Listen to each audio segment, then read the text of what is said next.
అసలు వాళ్ళకి వచ్చిన కన్నా మంచి మాస్టర్ పీస్ ఇట్లు మీకు వచ్చాయి. ఒక మిస్టర్ పెళ్ళం గానీ ఒక శుభలగ్నం గానీ మంచి క్యారెక్టర్స్ చేశాను నేను.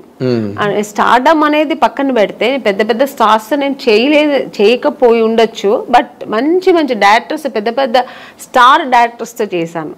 అవును, అంటే బాపు గారు పేరు చెప్తేనే తెలియని ఎవరు అసలు బాపు గారు సినిమానా. పైగా ఆయన సినిమాల్లో హీరోయిన్స్ బాగా అవును ఫ్రేముల్ లాగా గీసి మరి అందంగా చూపిస్తారు. అందరు లేని వాళ్ళు కూడా అందంగా చూపిస్తారు ఆయన, అది ఆయన అన్నమాట. అలాగే కె విశ్వనాథ్ గారు, కె రాఘవేంద్రరావు గారు, దాసనారాయణరావు గారు, కృష్ణారెడ్డి గారు, ఇలాంటి వాళ్ళు డైరెక్టర్స్ అంతా చేసే అవకాశం, మంచి మంచి క్యారెక్టర్స్ చేసే అవకాశం, అది నా గాడ్ గ్రేస్. అదే ఇందాక ఇప్పుడు మీరు ఇంతమంది హీరోయిన్ లిస్ట్ లో మీకు బాగా క్లోజ్ ఫ్రెండ్స్ అని చెప్పుకునే వాళ్ళు ఎవరండి? నాకు ఎందుకంటే మీకు ఆ ఫ్రెండ్షిప్ అన్న యాంగిల్ చాలా తక్కువ.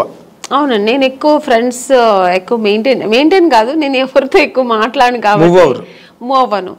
సో అందుకని నేను ఎక్కువ అలా మూవ్ అయ్యి మాట్లాడే ఒక హీరోయిన్ సౌందర్య గారు. ఎందుకంటే అది ఎలా కనెక్ట్ అయ్యానంటే, అమ్మాయి బెంగళూరు, నేను బెంగళూరు. సో ఇద్దరు బెంగళూరు బాలికలు. ఆ తర్వాత ఆ టైంలో మేము దగ్గర 3-4-5 పిక్చర్స్ కలిసి చేసాం మేము. సో చేసినప్పుడు అన్న చెల్లెలు, అమ్మ దొంగ, ఇలా చేసాం అనమాట. అది చేసినప్పుడు మేమిద్దరు ఆల్మోస్ట్ మా కాంబినేషన్ ఉండేది, ఇద్దరు పక్కన పక్కన కూర్చొని, ఆ అమ్మాయి కూడా ఒక కిడ్ లాగే, ఇంకా వేరే ఏం ఉండదు ఆలోచన. మా కన్నడ సినిమా సాంగ్స్ పాడుకుని, ఆ కన్నడ మాట్లాడడం అనేది అమ్మాయికి నా మీద ఎక్కువ ప్రేమ వచ్చేసింది, నాకు ఆ అమ్మాయి మీద ప్రేమ వచ్చింది. కన్నడ సాంగ్స్ మాట్లాడడం, ఇలా కనెక్ట్ అయ్యాం అనమాట. అయ్యి అలాగా తన పర్సనల్స్ నాకు చెప్పుకోవడం, నా పర్సనల్స్ అమ్మాయి చెప్పుకోవడం. ఆఫ్టర్ నేను మ్యారేజ్ చేసుకున్న తర్వాత వాళ్ళ అమ్మగారు ఫోన్ చేసి, ఎలా ఉన్నావు అమ్మని, ఇంత బిజీగా ఉన్నావు, ఎలా ఇంట్లో కూర్చున్నావు అనేవారు. ఆ అమ్మాయి కూడా నన్ను షూటింగ్ స్పాట్కి రమ్మని పిలిచేది. తన ఓన్ సినిమా తీశారు వాళ్ళ బ్యానర్ లో. అప్పుడు ఇక్కడ బ్రదర్ అమరు, అవును, రామని నాకు బోర్ కొడుతుంది, ఒంటరిగా ఉన్నాను అని ఎక్కడో మైసూర్ దగ్గర సోమనాథ్పూర్ అని షూటింగ్లో నేను వెళ్ళలేకపోయాను, వస్తానని చెప్పాను. సో అలా చాలా దగ్గర ఉండింది. ఆఫ్టర్ మ్యారేజ్ తర్వాత కూడా నేను ఫ్రెండ్షిప్ కంటిన్యూ అయిందంటే ఒక సౌందర్య. తన నాన్నగారు పోయినప్పుడు కూడా నాకు ఫోన్ చేసి ఓన్లీ ఏడ్ చేసి, నువ్వు ఇప్పుడు రా, నేను కలవాలి, నీతో మాట్లాడాలి నేను అంటే. టైం అప్పుడు 10 o'clock అయిపోయింది. నేను షూట్ చేసుకుని వచ్చాను హైదరాబాద్లోనే, తను ప్రశాంత్ కుటీర్లో ఉంది, నేను హోటల్లో ఉన్నాను. నేను కూడా ఏదో హోటల్లో ఉన్నాను. చెప్పేదాన్ని వెంటనే కారు వేసుకుని వచ్చాను అనమాట ప్రశాంత్ కుటీర్. వస్తే కూర్చొని, ఎందుకంటే అమ్మాయి సెంటిమెంట్ గా ప్రశాంత్ కుటీర్ చాలా పెద్ద హీరోయిన్ ప్రశాంత్ కుటీర్ లో ఉండేది. మేమందరూ కూడా ఒక స్టేజ్ వచ్చిన తర్వాత హోటల్స్ మారాము, అమ్మాయికి అసలు మారలేదు, ఆ రూమ్ మారలేదు, ఆ ప్రశాంత్ కుటీర్ వదలలేదు. Vegetarian food. అవును, ప్రశాంత్ కుటీర్ బాగుంటుంది, అది ఒక ఈ హోమ్లీగా ఇల్లు అట్మాస్ఫియర్ ఉంటది. సో అక్కడ వెళ్తే అసలు నన్ను హగ్ చేసుకుని బోర్ ఏడ్చేసింది, చిన్నపిల్లలాగా ఏడ్చి. మా 4 పిల్లర్స్ లో ఒక పిల్లర్ వెళ్ళిపోయారు నాన్నగారు, నేను అమ్మ ముగ్గురే ఉన్నాము అమ్మని అని ఏడ్చి. అన్నాను, ఏదున్నా ధైర్యంగా ఫేస్ చేయాలి, నువ్వు నేను తనకు ధైర్యం చెప్పింది, అమ్మాయిలాగే. కానీ ఆ టైంలో అలా ఒకరికొకరు ఆద్దరు చెప్పుకొని అంత క్లోజ్ ఉండేది అన్నమాట అమ్మాయి. కానీ మరి అమ్మాయి పోయింది అలాగా, అప్పుడు అసలు నేను షూట్ లో ఉన్నానండి, అప్పుడు కూడా ఆ టైంలో షూట్ లో ఉన్నాను. నేను చెప్తే నేను నమ్మలేదు, సౌందర్యాన్ని వేరే ఎవరైనా చెప్తున్నారు, సౌందర్య ఎలా పోతుంది, నేను ఎందుకు పోతుంది అన్నాను. అసలు నమ్మలేదు నేను.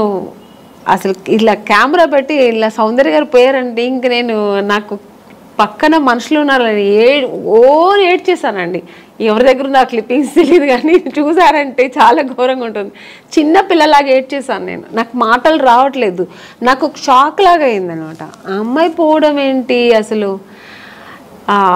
ఆ తర్వాత అసలు నేను దేవుడి దగ్గర నిజంగా ఇది ట్రూ అండి, నేనైతే దేవుడి దగ్గర ఒక్కటే వేడుకున్నా, నన్ను తీసుకెళ్ళొచ్చు కదా అమ్మాయిని ఉంచేసి అనిపించింది ఆ టైంలో, అలా ఏడ్చేసాను నేను.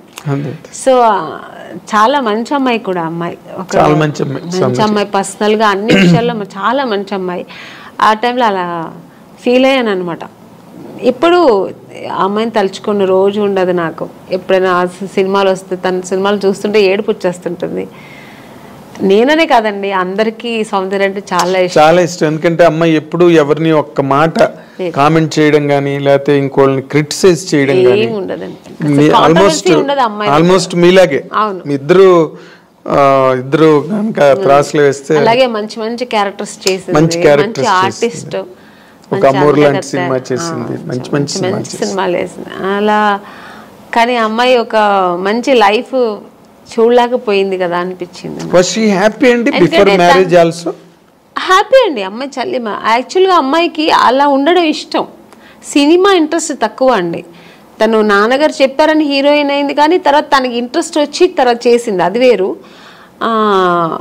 తనకి ఇష్టం ఏంటంటే మామూలు మన ఒక లైఫ్ ఉంది కదా, మ్యారేజ్ చేసుకోవాలి, మనం మామూలు ఒక సామాన్య మనుషులాగా ఉండాలని, హౌస్ వైఫ్ లాగా మన అందరిలా ఉండాలని చాలా ఇష్టపడేది నాకు తెలుసు అమ్మాయి. అలాంటి ఒక లైఫ్ ఆ అమ్మాయి అనుభవించకుండా వెళ్ళిపోయింది.